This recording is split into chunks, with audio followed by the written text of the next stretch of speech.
मन संतोष सुनत कपिवाणी, भगति प्रताप तेज बलसानी। आशीष दीन्हि राम प्रिय जाना, हों तात बलशील निधाना।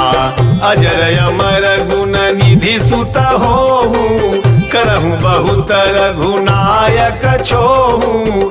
करहूँ कृपा प्रभु अस सुनि काना, निर्भर प्रेम मगन हनुमाना।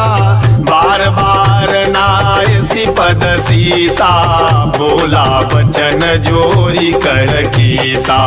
अब कृत कृत भयऊँ मैं माता, आशीष तव अमोघ विख्याता। सुनहु मात मोहि अतिशय भूखा, लागी देखी सुंदर फल रूखा।